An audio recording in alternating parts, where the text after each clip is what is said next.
వేరే లాంగ్వేజెస్లో కూడా సినిమాలు చేశారు, అన్ని భాషల్లో, అన్ని అంటే ఇప్పుడంటే బాలీవుడ్ రకరకాల వుడ్లు అని పేర్లు వచ్చినాయి, కానీ మీరు అన్ని హిందీ అన్నింటిలో చాలా భాషల్లో చేశారు.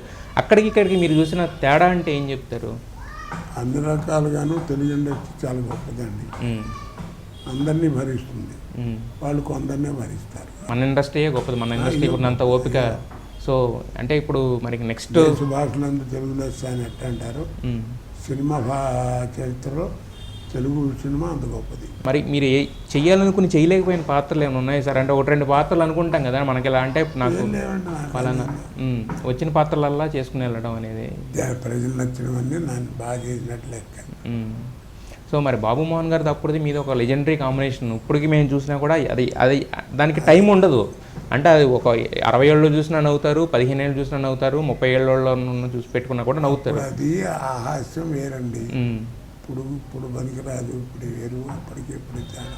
సో మరి ఇప్పుడు మీరు బాబు మోహన్ గారు కలిసి కూర్చున్నప్పుడు, ఇదివరకంటే ఇంటి పక్కన ఇల్లు కాబట్టి ఉండేది, ఇప్పుడు మరి మీరు బాబు మోహన్ గారు కలిసి కూర్చున్న సందర్భాలు ఏమైనా ఉంటాయా? అప్పుడు ఎప్పుడన్నా వస్తూనే ఉంటారు.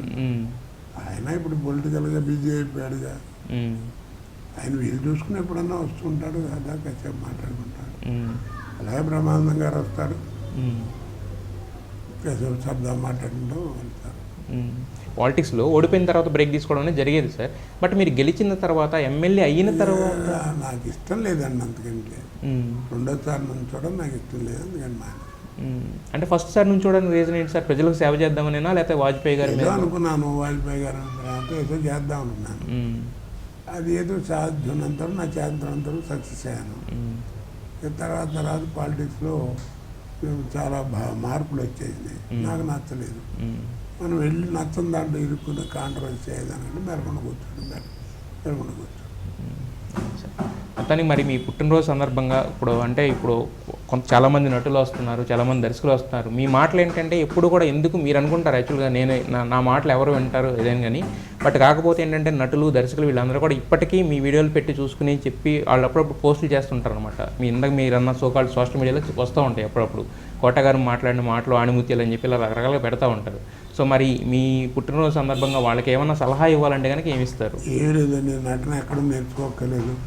దయించి కొత్తగా వచ్చేటువంటి వాళ్ళకి యువతకి చెప్పేది ఏంటంటే, నటినట్లకి 6 నెలలు 7 నెలల్లో చెప్తే వచ్చేది నటన కాదు.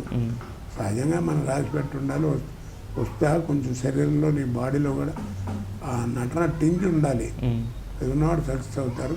జాగ్రత్తగా అలాంటి క్లాసులు గీసులు పట్టించుకోకుండా చక్కగా ఓల్డ్ సినిమాల్లో ఈటీవీ ఇవన్నీ బోర్డులు వస్తున్నాయి, జెమినీ టీవీ, బోల్డ్ సినిమాలు ఛానల్లో వస్తున్నాయి.